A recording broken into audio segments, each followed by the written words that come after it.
Whenever I listen back to something that I do, it just makes me feel weird. Hi, my lovely. Hi. Welcome to America's Got Talent. She performed on a well-lit stage at 13 years old, her voice raw and aggressive, and the crowd was quiet as Courtney Hadwin sang her heart out. Nobody anticipated a little girl from County Durham would rock a sold-out theater in America in seconds. Today, we are going to follow her incredible journey, that moment that transformed her life and the tragedy that pursued her dream. Stay with me while we tell every turn and bend in Courtney Hadwin's story, from a promising audition to a tragic accident, and find out how her spirit kept her going during the darkest moment of her life. They witnessed a bold girl on stage, but what was the agony she concealed behind that powerful voice? Before fame turned everything upside down, who was Courtney Hadwin really behind closed doors? Little girl with big aspirations, Courtney Hadwin was born on May 6, 2004, in Heselden, County Durham, England, to Paul Hadwin and Anne-Marie Hadwin. Her parents are very industrious, and even when they had hectic days, they never failed to find time to assist in the development of her musical talent. Young Courtney initially listened to soul music when she was very young, and her mother used to play music from various settled artists.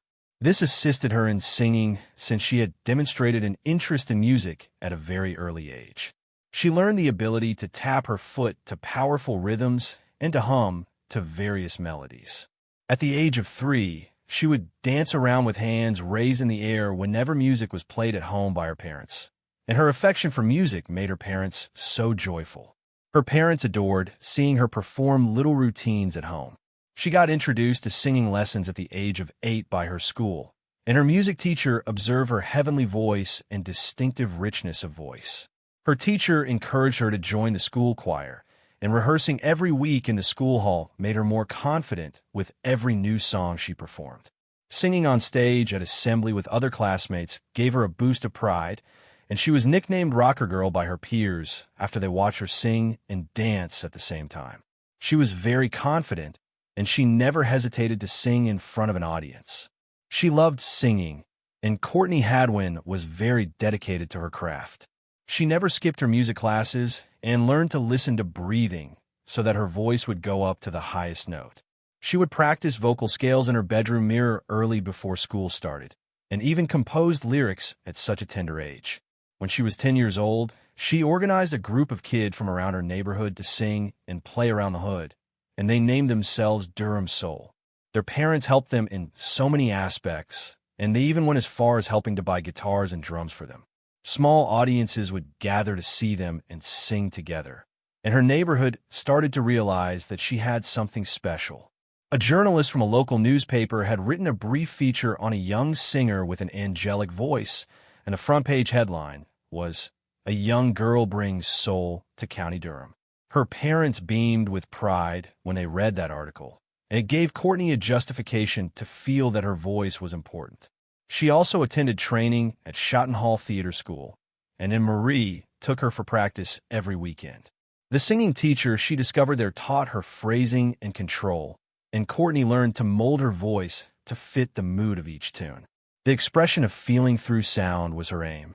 Her first proper stage was a local festival in Durham City, with thousands of spectators in attendance. Being under those lights made her nervous at first, but soon she got herself together and became confident. As soon as she sang the last song, the crowd clapped for her, and even people who didn't even know her name cheered because they were touched by her incredible voice. Her classmates and even neighborhood friends frequently invited her to sing during birthday celebrations and gatherings in their community, and performing for a small crowd of known people taught her how to express her emotions through song. Every time she chose a song, she picked those that have lyrics she experienced herself, and that made every song lovely and pleasing to the ears of listeners. By the time she was 12, her aspirations had transcended her hometown. She saved the money her parents gave her because she wished to contribute and assist them in financing her airplane ticket. Her aspiration of sharing her talent on a wider platform became her dream, and she pinned down at night the accomplishments she would wish for. This kid was born with talent, and this distinguished her. I can sense it. Can you? Family and friend support made each step seem lighter, and her mom always instructed her to work hard, remain humble, and have an aim in life. Those words remained with her as she set off to travel far away from home, and dreaming of a greater world outside of Heselden was the beginning of her book. She was just a girl with a suitcase and a dream, yet would America notice her talent or abandon her in the masses?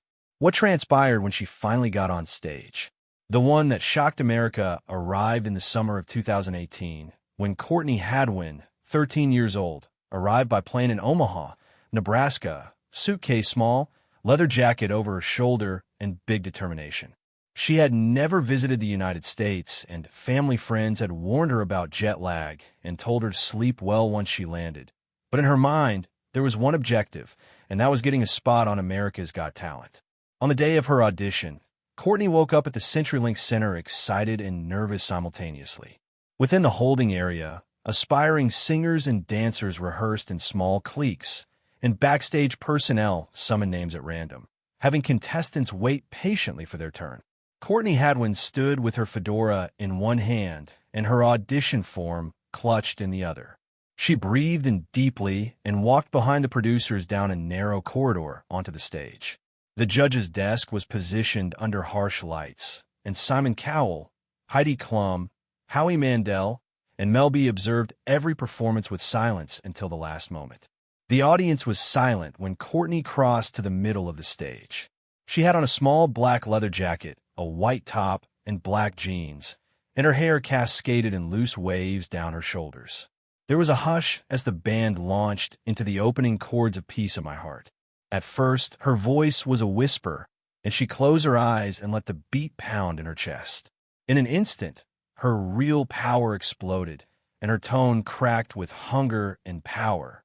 She stamped her foot to the beat of the music, dancing like a twice-her-age singer, and each note was gritted and felt. Simon sat forward, brow furrowed. Heidi sat straight, eyes wide open. Howie put his hand over his mouth, trying not to conceal the shock. Mel B drummed her fingers against the table, anticipating more. As the last chord sounded, the theater erupted in applause. Judges rose and applauded her incredible performance. One special moment was when Simon struck his buzzer, casting a red light that glimmered onto the stage. Courtney's eyes flew open. She spotted Simon, smiling, and reached for her fedora. She looked over at the judges and then at her mother, who was crying tears of happiness backstage.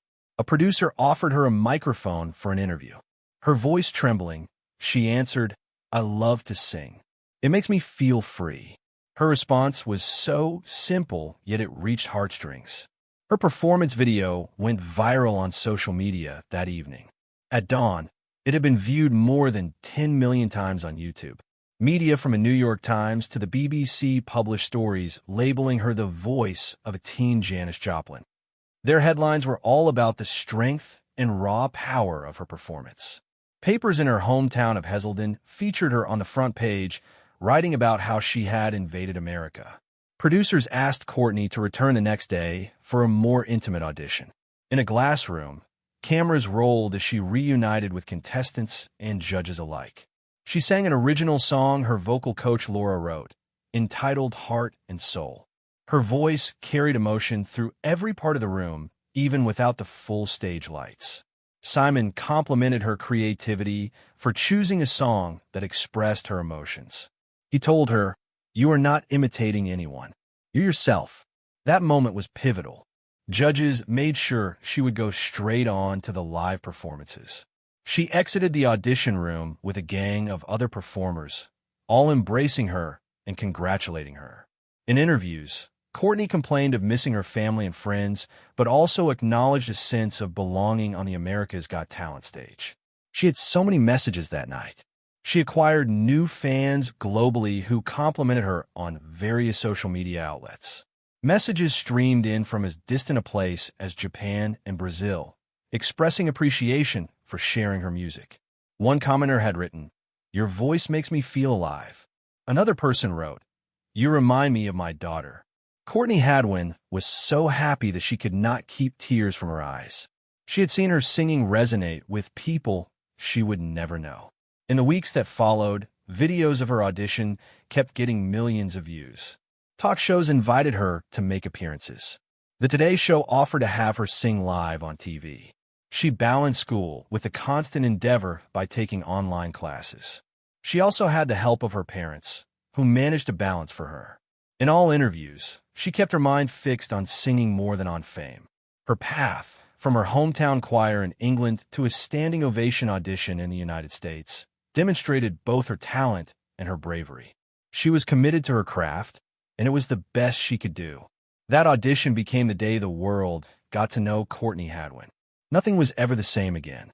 America's Got Talent had a new star, and Courtney Hadwin had her moment in the spotlight. Overnight sensation by the time live performances began, Courtney Hadwin was more than a contestant. She was a headline. Within hours of airing her audition online, people around the world fell in love with her. People posted her video on social media sites, tagging friends and members of the family. News websites featured stories with headlines, such as "Teen rock star from England steals the show." Her video had reached 10 million views on YouTube within less than a day. All of a sudden, this County Durham teenager was caught up in a maelstrom she had dreamed of but never imagined. She came to Los Angeles under a special chaperone provision. Schoolwork was more demanding. Her tutor assisted her with schoolwork since she was always on the move, and she required help so as to keep up with her grades. She also managed to find time to work on her next performance. Every day, she rose early to rehearse prior to breakfast. She loosened up her voice on various scales, extending her chest and shoulders to sustain each note. Her coach monitored intently and provided input regarding timing and breathing. Daily incremental improvements gave her confidence and made her more flawless in her art. Rehearsals were held in the America's Got Talent soundstage afternoons. Bright lights suspended over her head, and cameras traveled on rails to get all the angles. Courtney became accustomed to working with spotlights and fog machines, so nothing could take attention away from her voice. She rehearsed walking with a mic stand and learned how to stop for dramatic pause at the end of each sentence. Producers and directors were shocked at her concentration. One crew member described how she dealt with every new situation and maturity beyond her age. When live show week rolled around, Courtney decided to perform Maybe by Janis Joplin. She stood on stage surrounded by glittering arches and deep red lighting. The audience was silent while she waited to start. Then she opened her mouth and unleashed a firm, forceful voice that was full of emotion. The audience stood up halfway through the song, applauding so fervently that it filled the arena. Judges grinned and nodded in approval. Having concluded while still standing on the stage, confetti cannons exploded, showering her with glittering streamers. Cheers lasted for minutes. Her name appeared on charts, music blogs, and fan sites. In a span of 24 hours, her performances were among the most watched videos in the history of the talent show. Talk shows phoned her team. They arranged her initial spot on the Ellen DeGeneres show. As she stepped on that stage, Ellen hugged her warmly. They both burst out laughing as Ellen attempted to sing a line with her raspy voice. Courtney told us she missed her dog at home and that she got emotional from hearing applause. Next, it was The Tonight Show starring Jimmy Fallon. Jimmy pulled a surprise on her with a live drumbeat behind her while she sang a classic blues tune. The crowd clapped along to the beat. Jimmy and his bandleader, Questlove, complimented her voice control and love for music after she sang. They teased about starting a band in collaboration. Courtney smiled and told her she would think about it after she completed schoolwork. Each appearance contributed to her growing popularity. Record labels offered studio time. Merchandise companies inquired about hoodies and T-shirts. But Courtney remained grounded. She recalled her mother's advice to sing to give joy, not for popularity. Following each interview, she phoned home to remain connected with her family. She saw messages from fans who were inspired through her music. She could write short passages like, "Today, I sang for millions. Tomorrow, I will sing with my heart because I loved it." From one audition clip to global fame, Courtney Hadwin's story became the tale of an overnight sensation. Despite that, beneath the overnight success was hours of rehearsal, a great deal of concentration, and the same dream she had as a little kid.